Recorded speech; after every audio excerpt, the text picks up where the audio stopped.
everyone, welcome to our first live session for First Gens in Tech. My name is Claire Yang, my pronouns are she, her, hers, and I work as a software engineer at HubSpot. It's my pleasure to be your moderator today. This session is our keynote panel to introduce you to a group of First Gens and spark a conversation about their experiences in networking, which we're referring to as coffee chats.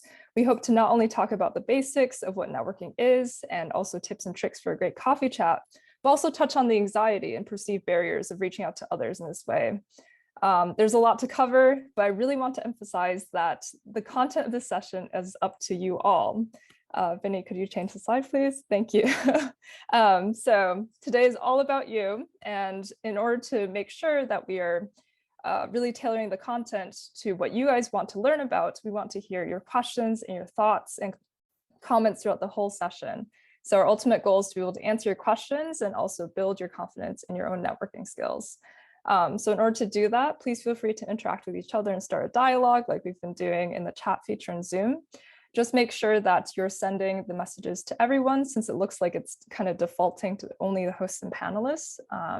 So just make sure and double check that when you do send a message. And also throughout the session, I'll be monitoring the Q&A box to make sure that we're really answering any questions that do come up throughout the session. So our hope is to have a super engaged and interactive session today. And to kick it off, without further ado, I'll let our panelists introduce themselves and answer a few starter questions. I'll turn it over to Flora and Cheyenne.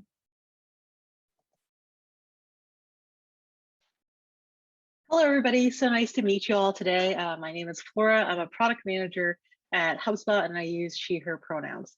Yeah, just really excited to be here as somebody who is first gen tech. Both my parents were educated out of the US, and having that kind of starting network was really exciting but terrifying at the same time as well too. So here to share my experience. I'll pass it over to Cheyenne. Awesome. Hi, everybody. Can you all hear me okay? Okay, perfect. Sorry. I'm so excited to be here with you guys today. Thank you to Vinny and the whole First Gens in Tech team for including me in this session. My name is Cheyenne Boyce. I am the Strategic Partnerships Manager for HubSpot's Education Partner Program. So I actually work with professors and students to help incorporate HubSpot into their classrooms to help students get applied learning skills and things like that. I work specifically with our professors from HBCUs, Hispanic serving institutions, community colleges, women's institutions, and then some four-year public institutions that are also minority serving schools. And so I have been at HubSpot for about a year. I have an interesting background in terms of how I got to HubSpot. So not only am I first gen in tech, but I also did not have a tech background getting here. And so, yeah, I'm just super excited to share with you guys a little bit about my journey. Networking has been something that I've had to be very intentional about cultivating in my life. And so, yeah, I'm excited to just share a little bit about some of the tips and tricks that I've learned to help encourage you all. So thank you. Thank you. Thank you so much. We're just going to start with a few questions to really get the conversation rolling. And then as questions start to come in throughout the session, yeah, we'll make sure to get to all those questions within the Q&A box. So do make sure that you're submitting those questions. I'm seeing some things come through the chat where people are curious about product management or other sort of things related to that. So please do put those questions in there.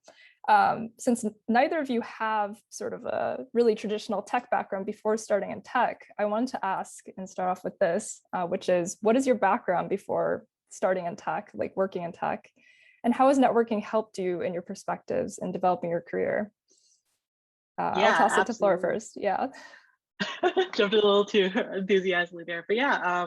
So I went to Brandeis, which is a liberal arts school in Massachusetts, and I studied biochemistry, which is like kind of night and day from tech. I literally didn't even talk to people in biochem. Felt like half the days I was just like in a lab by myself for 6 hours at a time. So to say that I did not have a traditional Brandeis background, ooh, go Brandeis! Saw someone in the chat there. That's awesome.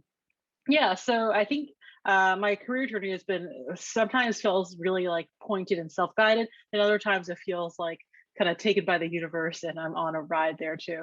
So when I was graduating college, I was like, I knew that I liked biochem enough, but I didn't want to just commit to this like 7-year PhD situation, and I really wasn't sure if I want to go continue working in an environment which I like had knew about but didn't know about. So I was like, I want to try something that's not what I did in undergrad, which is a little bit terrifying because you're like, wait, I just like prepared 4 years to do this thing, and I'm not going to go do that thing. So I applied widely at random kind of jobs at the time. I was like, oh, I'm interested in healthcare, maybe this.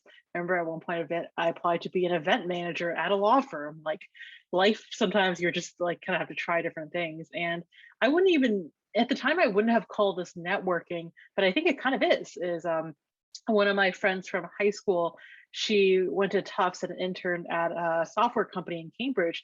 And she was like, yeah, my internship was kind of weird, but I heard really good things about this other company, HubSpot. I was like, cool, tell me more, literally knowing like nothing about software or tech or anything. And from there, I started diving in. I started here in customer support, an entry level role. And I started looking, I was like, okay, I went to Brandeis. I know some people. I just put into LinkedIn, like people who went to Brandeis, people who work at HubSpot.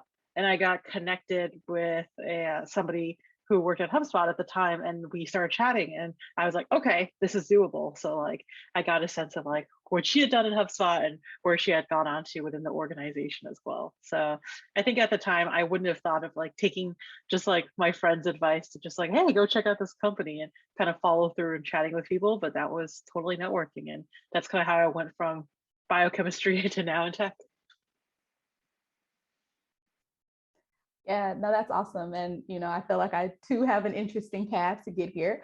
So I actually attended Spelman College in Atlanta, Georgia. I studied international studies and Japanese studies for undergrad.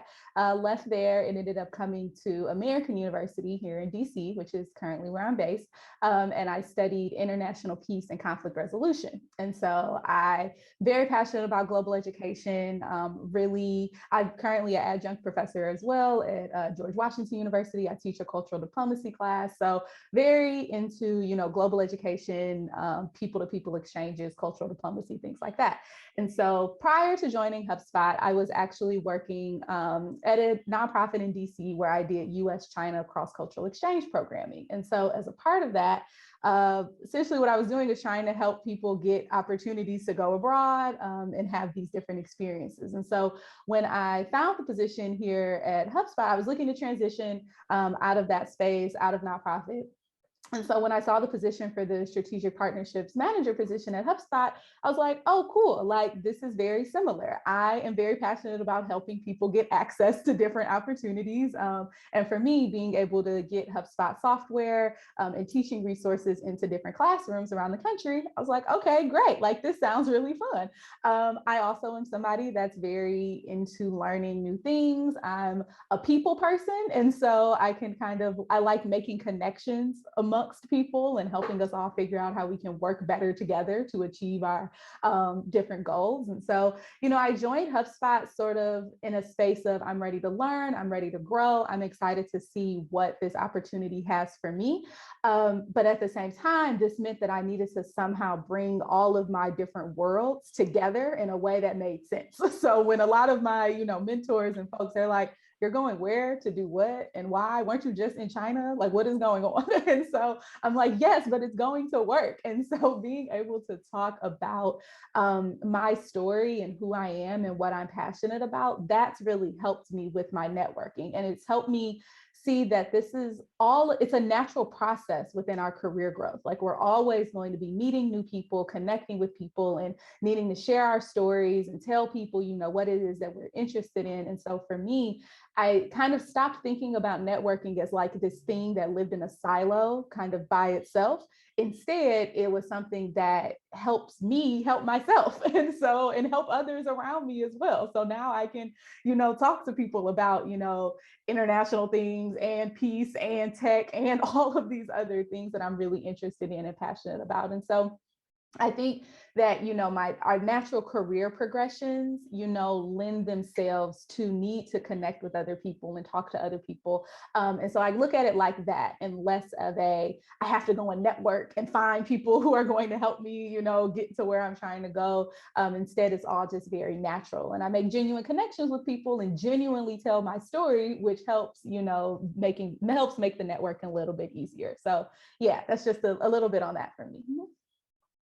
I really like the point you made there, Cheyenne, where you were talking about how it's kind of a natural process, right? It's not necessarily something that's like forced and like super uptight or stuffy. Like I feel like for me, sometimes networking conjures up this image of like having an elevator pitch and being super professional and like always like, you know, very on top of everything. And so I guess like given that sort of image that networking can conjure up, in your experiences, what has networking like in this sense kind of meant to you? Like what has that looked like and how do you reach out to people? And yeah, I guess walk us through your thought processes when you do decide to connect with someone else. Yeah, I definitely feel that pressure. So you're like kind of to like turn on this professional side of yourself and be like supercharged in those interactions. I think the first thing I think about is that it's really like it goes both ways. Like I feel like especially when I was really early in career, like I just got out of college, I was like, I don't really feel like I have a lot to give here, and I'm doing a lot of asking. Like you have experiences, you've had jobs, you've done things, like tell me about it. But I actually think that don't underestimate yourself and really like you know things and you have done things as well too. So you're bringing a lot to the table as well. And you have connections and you like have a network already as well. So I think that's the first piece is like don't go in with the power dynamic being that like you're just here to get, because I feel like that's one of the things that people find really off-putting about networking. It's like just this person's coming in to get a bunch of stuff from you, and like but it's actually more of like a casual two-way conversation as well, and there's lots that people can learn from each other. So I think that's like one of the first things like and approaching the networking is kind of taking that layer off and really thinking about the exchange.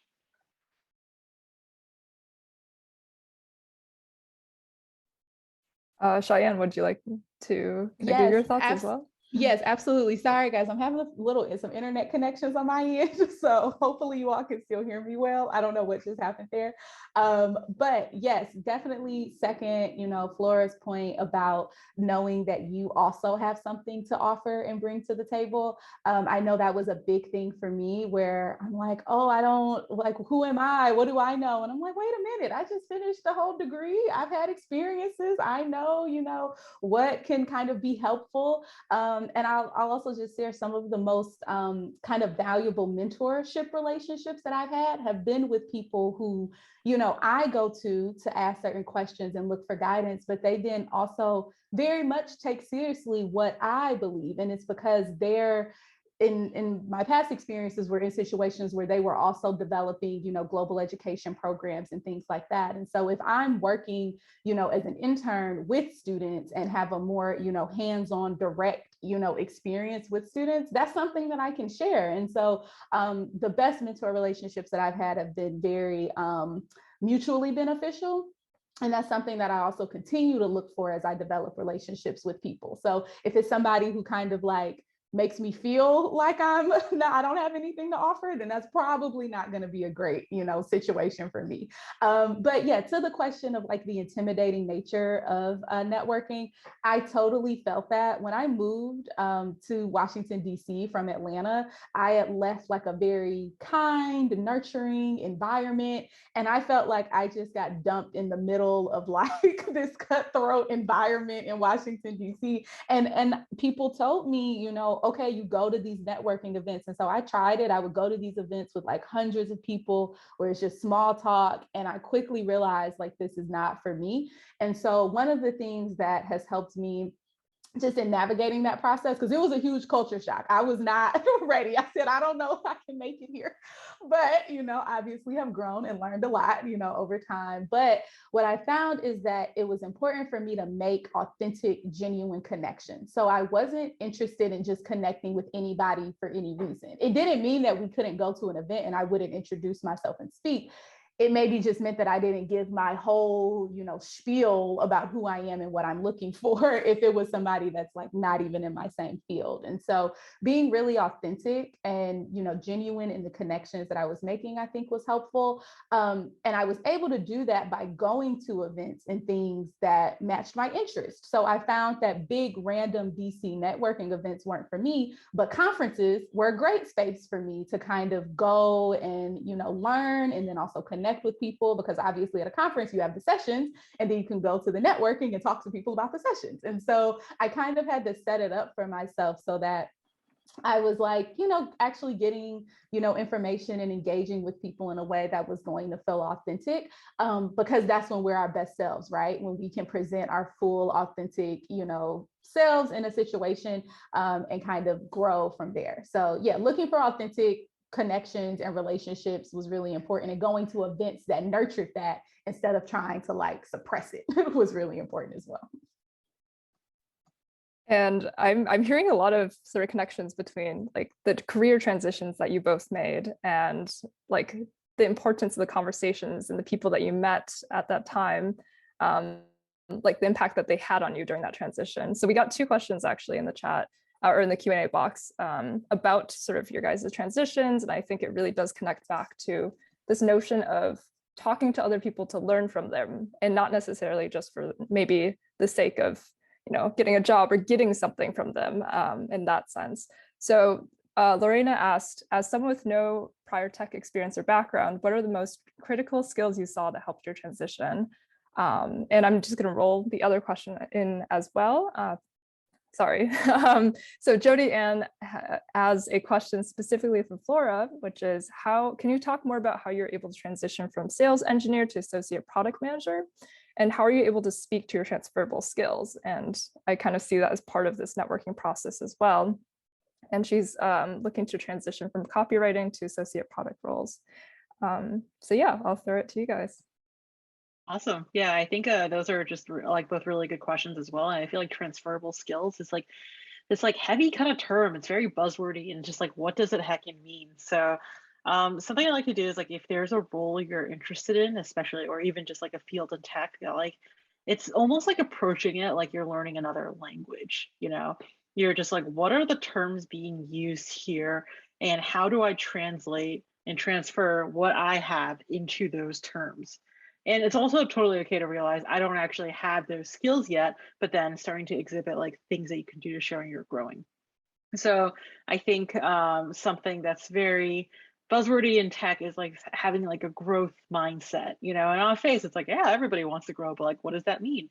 And I think that the more you read into like things about growth mindset, it's like, oh, specifically, it's like you're going to be really uncomfortable because you might be given prompts and problems to solve at work that is super vague, versus when I was in biochem, it was like literally cooking with a recipe. You just had exact things you had to follow. You had to make sure the room didn't go up 1 degree in the temperature. So I was like, okay, so this is gonna be actually really different for me when I want to go into a different field. So that's where the networking is really helpful, because I'll chat with people who are like, I want to get into tech, but like, I don't know if I have these skills.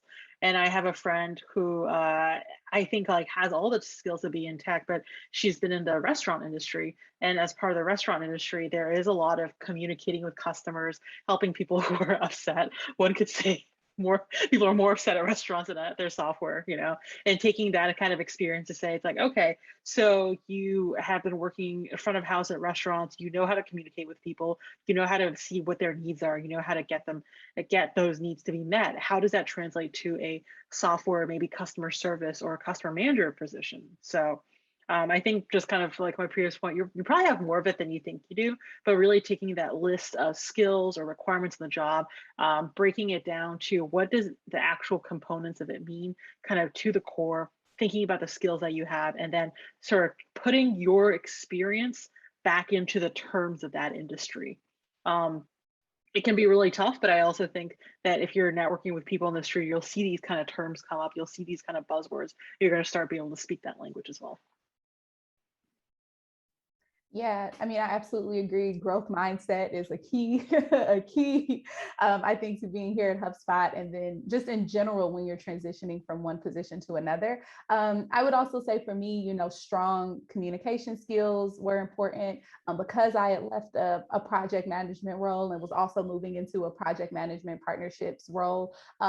Bringing those like problem solving skills and ability to like connect with people, being able to listen and understand like what is someone actually asking for and like what do they actually want from me, so to kind of sift away some of the additional stuff that can come with people's requests. So I think all of those skills, are super crucial and really transferable.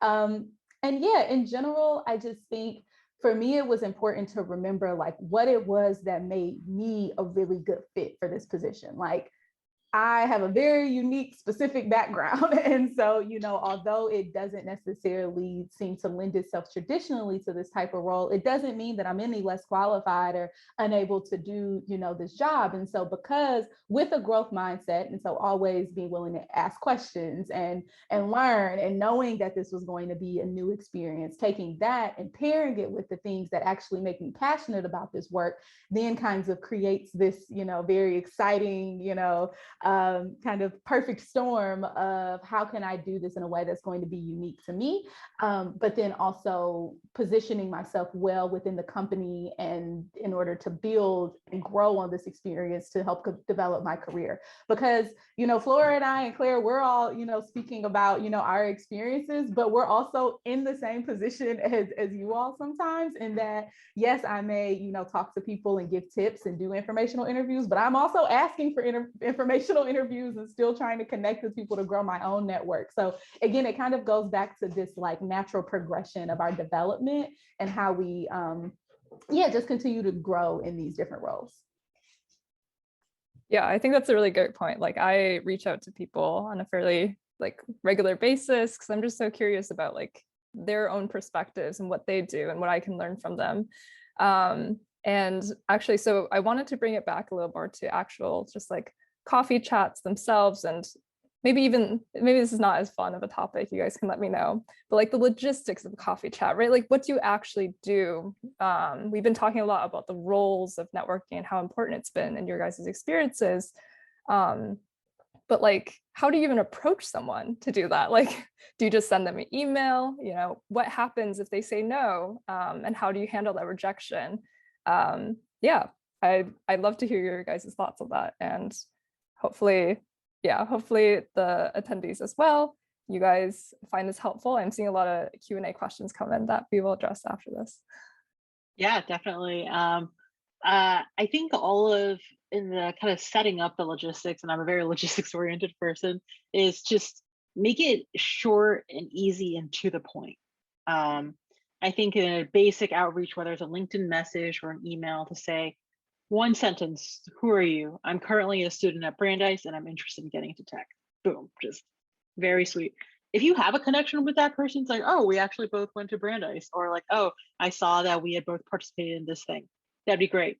It's okay if you don't, people reach out to me all the time with like nary any kind of connection. They're just like, hey, it seems interesting what you do. Let's chat. And I was like, okay, there isn't, you don't have to like kind of like figure something out. It's like, oh, like we're into the same football team. Like, it's okay. Just get to a point, who you are. If there's a connection, that's great.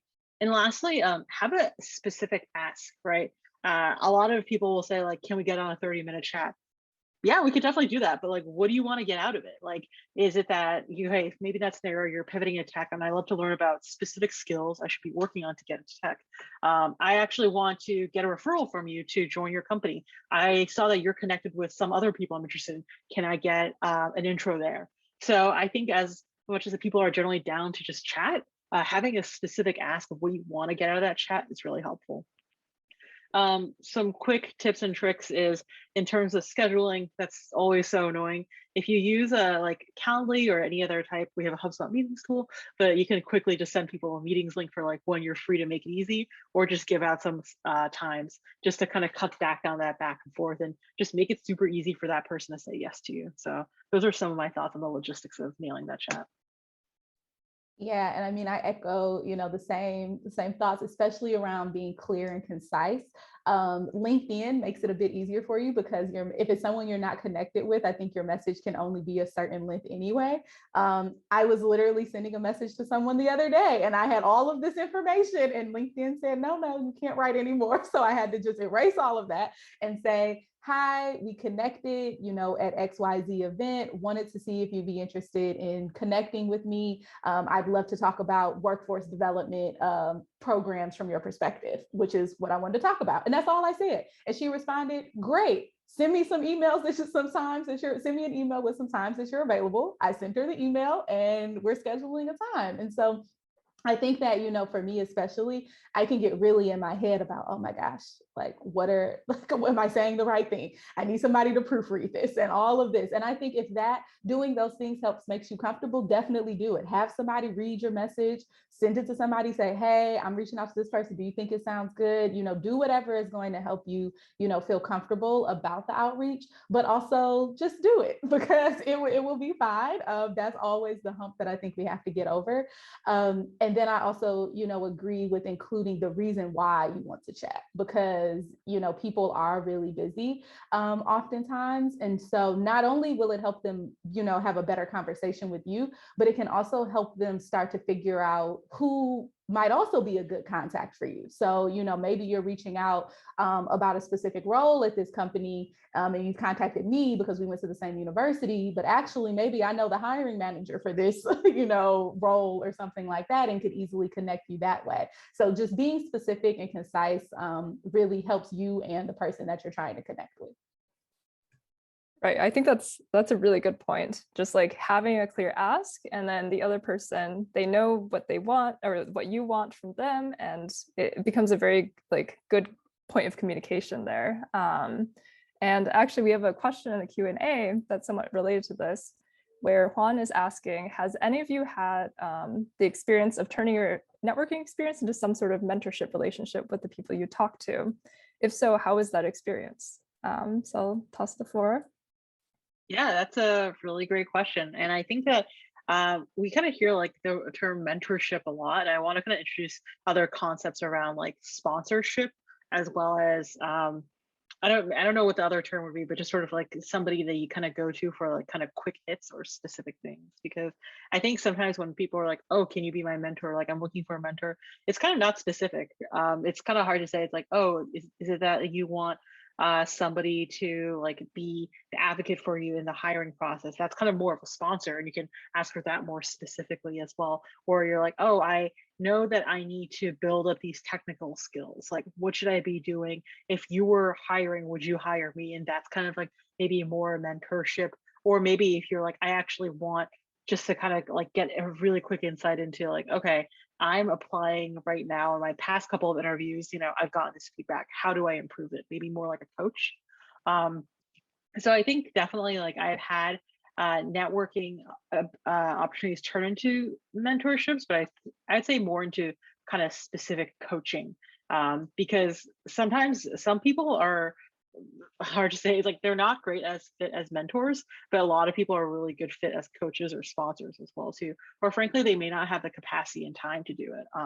And it's totally not on you at all. It's just people are at different places in their lives. So I think having a specific ask of hey, I'm looking for help and I think you can give it to me. What is that kind of specific help? Yeah, and I think for me, usually a lot of the informational interviews are just that way when I'm trying to connect with people has to do with me trying to get them to do something for me. So I'm usually looking for speakers, or I'm looking for somebody to be a part of an event or to come and help, education partner program students or something like that. And so because the relationships tend to start off that way, I often look at them as something that I need to continue to nurture and develop. And so, maybe we do an event together. Well, then I'll follow up with, information about another event that's maybe coming up that they're interested in, or I'll give an update, a year-end update on, where our students are at, or things that we've done in the program over time and things like that. So I look at mentorship as relationships that I'm developing. And I think that it takes, a bit of intentionality to develop a good mentor relationship. But it doesn't have to be, I remember I used to think, well, so do I need to email this person every 2 weeks and give them an update on my life? And that's not necessarily it. It's usually, just being open to connecting and saying, hey, can we get together and chat? I know that with one of my mentors, that was a really important thing for me to do. We hadn't talked in a while because I used to work for him. And as a research assistant, there was all these things there, some time had lapsed. And so one day I just emailed and said, hey, I know a lot of time has passed, which is a true fact. And I said, can we, get together and chat? And I ended up just telling him I need a new job. I'm so over where I'm at right now and all of these things. And so by talking to him about that, it got his wheels turning while my wheels were turning about, what my next steps are going to be and things like that. And those are conversations that I think you want to have with somebody who, is also committed to having a relationship with you, even though it's a professional relationship, and who also has like, your best interest in mind, like holistically, not just for a specific job or something like that. So all of that is to say, I think, the mentorship relationships should be developed over time, but they don't have to be like, I check in every month. It can be just, hey, happy holidays. I know we're at the end of the year, wanted to check in and see if we have a time to chat. And maybe, you chat and another year goes by or something like that. But I think it's just more about being open to those experiences and making those connections. And remember that people, do want to connect with you and chat. So. Yeah, I think that all of that advice is super helpful. And sorry, I was like trying to manage all the Q&A. I see that there's a question about the certification route to get into the tech industry. And in the interest of time, Tiarna, if it's okay, I'll connect you with Flora after this, because I think there might be more insights there. And I want to make sure we get to your question for sure. Like, yep, no problem. So Darlene is asking, how do you maintain your connections after speaking for the first time, right? Like, are all of these networking sort of like opportunities just like you talk to them and never talk to them again? How do you kind of reach out after maybe making that connection? Yeah, so I just, can kind of echo some of the same responses I was sharing in the previous answer. But it's again, like knowing that just because some time has passed doesn't mean that, you can't follow up again. I was sharing with Claire and Flora that I had someone reach out to me the other day who we were not close and we did like one of program together. And, I guess they remembered me and reached out to me on Facebook and said, hey, they had a question about a program or something like that. And I responded. It was fine. He said where we knew each other from. And so I think that, people aren't afraid. One thing that I've had to remind myself is people aren't afraid to reach out to me about things. So why should I be afraid to reach out to them, especially if we have a connection that is, either we met somewhere or we're in the same, community groups or something like that. Why would I be afraid to, connect with them? And so even if some time has passed, I think it's always good to just reach out and say, hey, it was great chatting XYZ time ago, or we met at wherever. This is what I've done since we last chatted. Would love to, connect again to get some insight or advice on new things. And so I think there's always a way to frame these discussions so that it's clear that, like, I know we've connected before. So I just want to, kind of continue the relationship. And then people will, respond with what, works for them. And I think that's totally okay to do. So yeah, always follow up, be open to just giving people updates every now and then. I think those are some of the things that have been helpful for me. Yeah, I totally agree with that. And I also think the other point is like you have like kind of insight to give as well too. So it's like whether it doesn't have to be like, oh, like get to share what you did last weekend, but maybe it's like, oh yeah, this is like what I'm learning at my current role. It's like just want to see how you're doing as well too. Don't feel like you have to do it on a cadence either. It's totally okay if you just haven't talked to someone in a while, you reach out again, just like, hey, it's been a minute. I'd love to catch up. Like totally normal and totally fine. Because I do feel like, yeah, like once you connect with someone, you're like, oh, I feel really energized. This is a great conversation. Now what, right? And it's okay to just like, okay, like next time I am thinking, I'm in a scenario where like, ooh, this person's insight would be really helpful. Like you can reconnect again. So.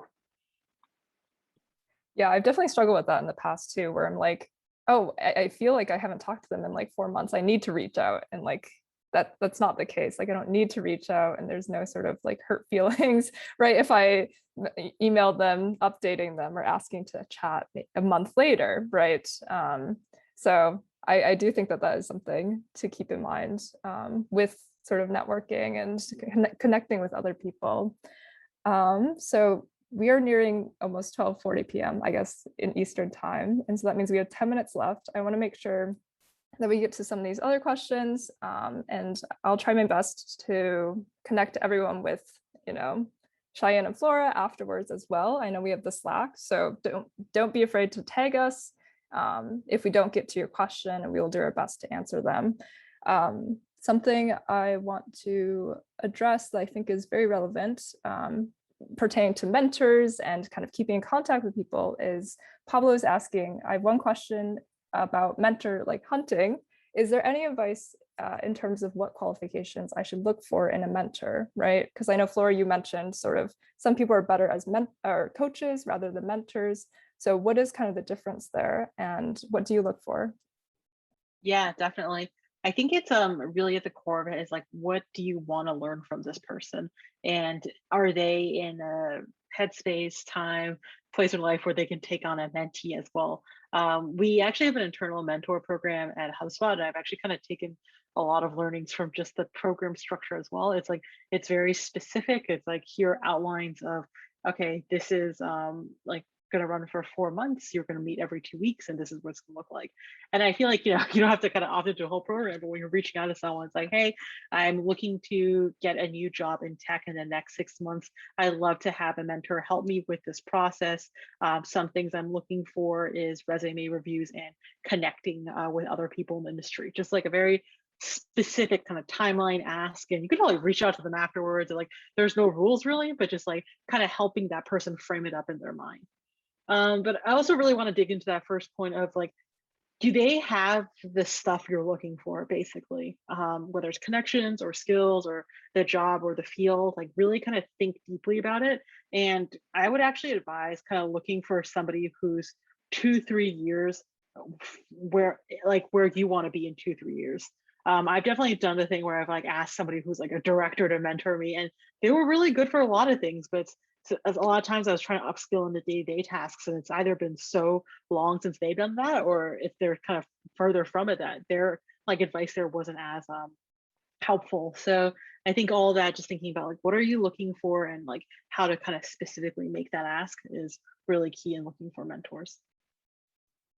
Yeah, I mean, I definitely agree, and actually don't have much to add. I think for me, I already kind of mentioned like looking for mentorship in the places where it might naturally align. So people who have been my mentors was, again, someone who I was already doing research with, and then we ended up working on another program together. People, old professors who I ended up developing a professional relationship with because we would see each other at conferences, or we would do other things together as I was becoming a professional. And so I think also like leveraging the natural relationships that you have with people, but then also, yeah, like Flora said, knowing what you actually want and what they could help you, kind of achieve. So for me, I think a lot about, well, this is what I'm good at, but where would I like to continue to grow and develop in? And so then I look at, especially here at HubSpot in this last year that I've been at the company, I've looked at people's like path, and I'm like, well, they're where they're at now, but where were they a few years ago?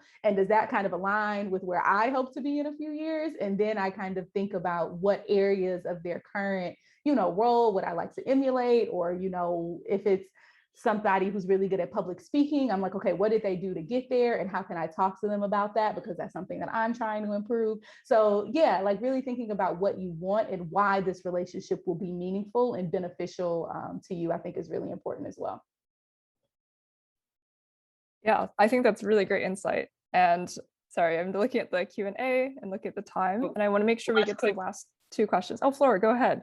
Yeah, last quick thing on this, I think you get asked it earlier, but may not I have answered, is if someone's like, hey, I'm sorry, you seem really great, but I don't have the time, like whether mentorship or connecting, it's all good. It's not like a personal rejection to you. They weren't like, you, Flora, like I absolutely do not want to speak to you. They're just like, hey, I just don't have the capacity right now. You can say thanks, maybe if you have time later, would always be open to chatting. So I think any form of rejection, whether it's the professional ghosting of they just don't respond, or they respond and say, hey, no, you can even say it's like, if it's not a good time for you, we could just throw something in the calendar 4 months from now. I don't know. I get sometimes I'm like, who knows, time passes kind of quickly. Or it's like, hey, is there somebody else in your network who, you think I may be like interested in talking to, or someone like that. So just want a quick note there, like the rejection is not personal at all.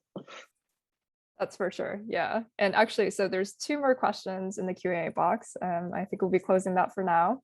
And one of them is actually related to rejection. And I think we'll answer that one first, because the second one is a huge question. I honestly think, Wendy, you should post in the Slack channel, because it'll generate some incredible discussion. But Jenna's question is, how do you navigate being rejected from one role, but transitioning and applying for a different one? Would you recommend reaching out to people on LinkedIn after you apply and let them know about the applications that were submitted?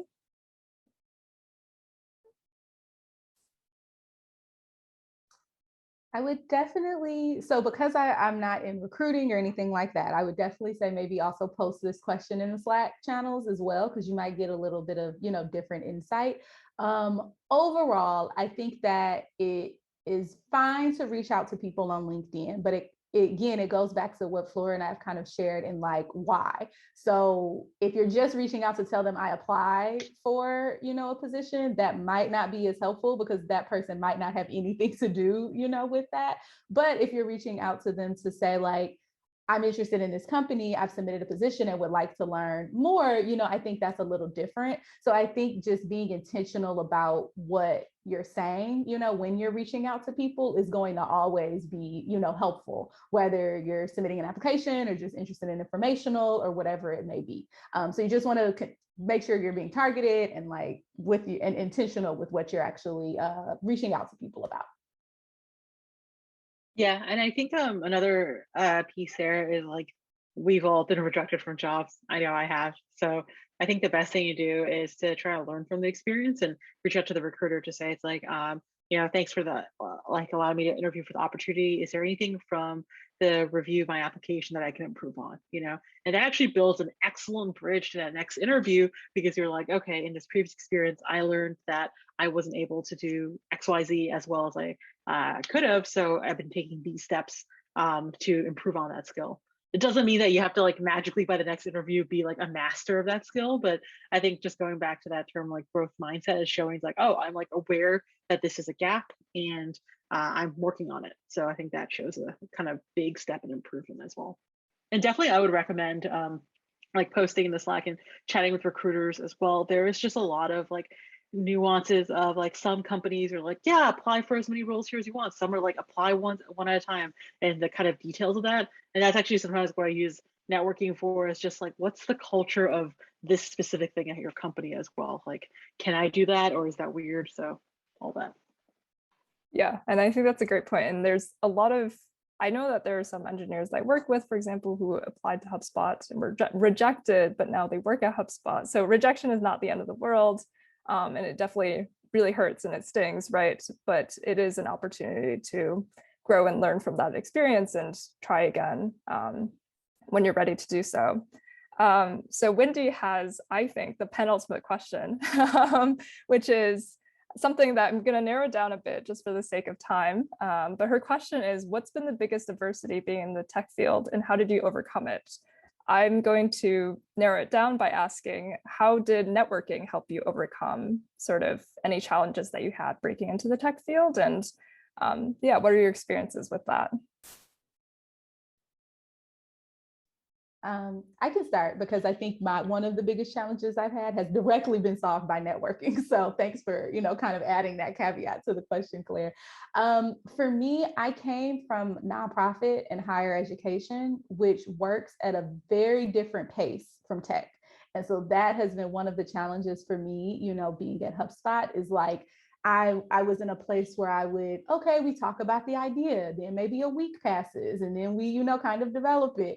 Here, sometimes it's like idea talk, you discuss it in the morning, by the afternoon, there's meetings planned. Next thing you know, there's a proposal on the table and everything is kind of like off to the races. And so that was something that was a bit of an adjustment for me, coupled with imposter syndrome, feeling that, oh, actually, am I supposed to be here? Do I know how to do this? And all of that, because imposter syndrome is also real.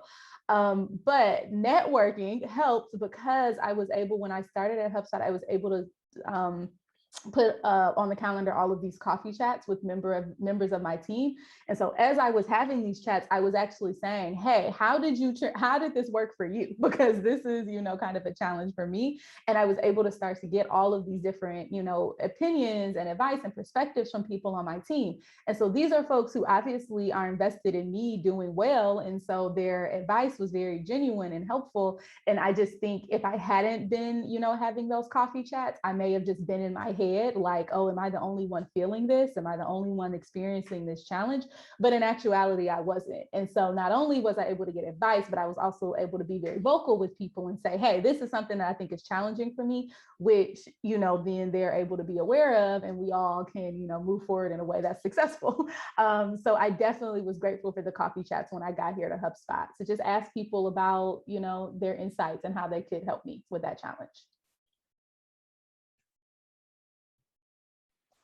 Yeah, I think for me, honestly, a lot of it is just seeing people who look like me or who have experiences that resonate with me succeed and really thrive in tech. I remember like after I joined HubSpot, there was this incredible leader in the sales, or Katie and Mac, and she like is a boss. Like she absolutely like led all these organizations, grew these teams, and like became a director, became a VP, and just like, and also just like a quick note, like networking doesn't end after you get the job. Like you still internally network all the time too.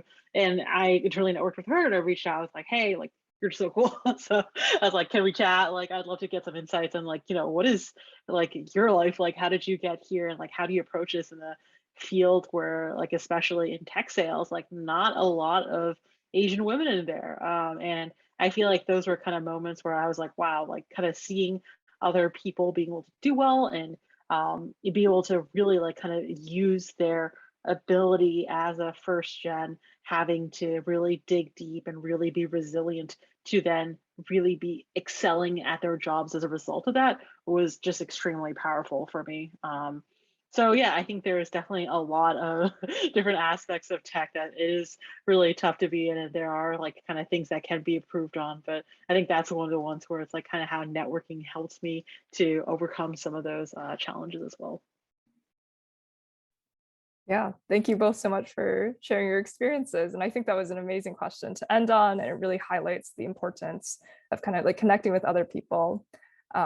Yeah, exactly. So just asking questions, getting insight, and making sure to always have that open mind. And I don't know, it takes some courage, I feel like, to reach out to people in that way. So speaking of courage, we do have a challenge for you. If we go back to slides. So given what we talked about today, right, we've talked about kind of how important networking has been in Flora and Cheyenne's transitions into tech and breaking really into tech, as well as sort of specific tips and tricks for actually reaching out to people and having specific goals in your mind when you do reach out to them. We hope that you feel empowered to put what you've heard today into action. And so this challenge is broken into 3 parts. The first is identify, 1 to 2 people you want to talk to and learn from. These can be people that you meet today, right, at the First Gens in Tech event. It can be us. It can be really anyone that you want to really talk to and gain insight from. Spend at least 15 minutes researching them. What have they done, right? What are they interested in? Why are you interested in what they do? Things like that. And write down maybe why you're interested, right? All these different things as to why you want to talk to them. And this is the scariest one, the third one, which is to actually reach out to them. So either send that email or LinkedIn message in this next week asking for a coffee chat. And like we talked about today, the worst thing that can happen is they say no, or maybe they suggest that you can talk to someone else. It's not the end of the world. And at the very least, kind of you took that opportunity and really are able to connect with a lot of other people. So yeah, if we go to the next slide, I just want to thank everyone for coming to today's live session on Networking the Art of Coffee Chats. We really hope you enjoyed today's session and have been inspired to take us up on this challenge. And lastly, in the spirit of networking, if you go to the next slide as well, we want to provide you guys with our email addresses in case you guys want to reach out with any sort of extra questions. If you want to coffee chat with us, I think we're all very open to providing that. And I personally want to learn from you guys about your perspectives. And so we'd love to hear from you all. So yeah, thank you so much for tuning in. And I hope you all are able to attend some more of the amazing First Gens in Tech events coming up this afternoon. Thank you.